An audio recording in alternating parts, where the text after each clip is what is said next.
இப்ப இந்த போரை நியாயப்படுத்தி பேசுறதுக்கு உலக நாடுகளுக்கு போக ஒரு 7 பேர் கொண்ட குழு. அதுல பிஜேபி ஏடிஎம்கேயோட அதிமுகவோட கூட்டணி. அதுல 2 பாராளுமன்ற உறுப்பினர், ஒன்னு ஐயா தம்பிதுரை, இன்னொரு சிவி சண்முகம் ஐயா. இந்த 2 பேர்ல ஒருத்தருக்கு அந்த குழுவுல இடம் இல்ல. கூட்டணியே வைக்காத திமுக இருக்க அம்மையார் கனிமொழிக்கு அந்த குழுவுல இடம் இருக்குது. இப்ப யாரு உண்மையிலே கூட்டணி?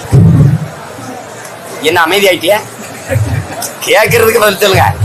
7 பேர் கொண்ட குழுல போரை நியாயப்படுத்தி பேச, அந்த பேசுற இடத்துல தீவிரவாதி எப்படி உள்ள விட்டீங்க, அவன் எப்படி உள்ள வந்தது தெரியல.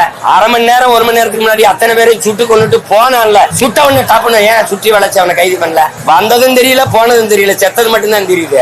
அது எப்படி? அதுக்கும் விளக்கம் சொல்லணும்ல, நியாயப்படுத்தணும்ல. நீங்க இந்த பாகிஸ்தான் மேல இந்தியா தொடுத்த போரை நியாயப்படுத்திட்டு வாங்க. என் நாடு என்னத்துக்கு எந்த நாட்டுல போய் இந்த போரை நியாயப்படுத்தி பேச வேண்டிய தேவை எதுக்கு வருது? நான் எந்த நாட்டுல போய் நியாயப்படுத்தணும்? என் நாட்டோட பாதுகாப்பு நான் போர் தொடுத்தேன். அதை சொல்றதுக்கு எந்த நாட்டுல விளக்களிக்கணும்? விளக்கம் அளிக்கிற நீங்கள் மணிப்பூர் கலவரம் ஏன் நடந்ததுன்னு ஒரு விளக்கம், அதை நியாயப்படுத்தி பேசிட்டு வாங்க. அதையும் பேசுவீங்களா? குஜராத் கலவரத்தை பேசுவீங்களா? இதுல 26 பேர் தான் கொல்லப்பட்டிருக்கான். அதுல பல்லாயிரக்கணக்கான மக்கள் கொல்லப்பட்டான். அதை பேசுவீங்களா? ஏன்னா நீங்க குஜராத் கலவரத்தை நியாயப்படுத்தி பேசின பெருமக்கள் தான் திமுக இருக்கிற தலைவர்கள்.